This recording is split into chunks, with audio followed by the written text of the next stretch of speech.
சென்னை அருகே மருத்துவக் கல்லூரி மாணவர்கள் இரு கார்களில் வேகமாக சென்ற நிலையில் ஒரு கார் விபத்துக்குள்ளாகி மாணவி உயிரிழந்துள்ளார். இதுகுறித்த விவரங்களுடன் செய்தியாளர் வினோத் இணைந்திருக்கிறார். வினோத், விபத்து எப்படி நிகழ்ந்தது? லாவண்யா, சென்னையை அடுத்த குரம்பேட்டை பகுதியில் உள்ள தனியார் மருத்துவக் கல்லூரியில் படித்து வந்த கோயம்புத்தூர் பகுதியை சேர்ந்த அபிநந்தன் என்ற 22 வயதான இளைஞர் 4ஆம் ஆண்டு படித்து வருகிறார். இவருடன் MBBS படிக்கும் திருநெல்வேலியை சேர்ந்த செண்பக விநாயகம் 23 வயது.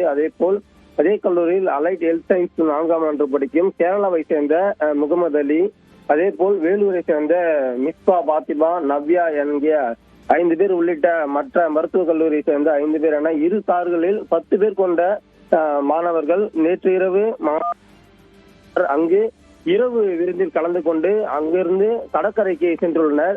கடற்கரையில் அதிகாலை 3 மணி வரை கடற்கரையில் அவர்கள் சந்தோஷமாக இருந்துவிட்டு அங்கிருந்து அதிகாலை 3 மணி அளவிற்கு மீண்டும் குரோம்பேட்டையில் உள்ள விடுதிக்கு திரும்பியுள்ளனர். அப்போது சொகுசு கார்களில் 2 கார்களில் சென்ற 5 பேராக 2 கார்களில் சென்ற 10 மாணவர்களும் திருப்பூரூர் புறவழிச்சாலையில் வரும்போது அங்கு புறவழிச்சாலையில் சாலை ஓரமாக நிறுத்தி வைக்கப்பட்டிருந்த விறகு ஏற்றி வந்த லாரியின் மீது BMW கார் மோதி நிலை குறைந்தது. அதில் உள்ள சிக்கிக் கொண்ட மாணவர்கள் பலத்த காயமடைந்தனர். அதில் மிஸ்பா பாத்திமா என்ற மாணவி சம்பவ இடத்திலே உயிரிழந்தார். மற்ற 4 மாணவர்கள் அதில் பலத்த காயத்துடன் செங்கல்பட்டு அரசு மருத்துவமனைக்கு அழைத்துச் சென்றனர். மேலும் 3 பேரும் அதில் கவலைக்கிடமாக உள்ளதாக போலீசார் தெரிவித்தனர். தற்போது இந்த விபத்து குறித்து திருப்பூர் போலீசார் விசாரணை மேற்கொண்டு வருகின்றனர்.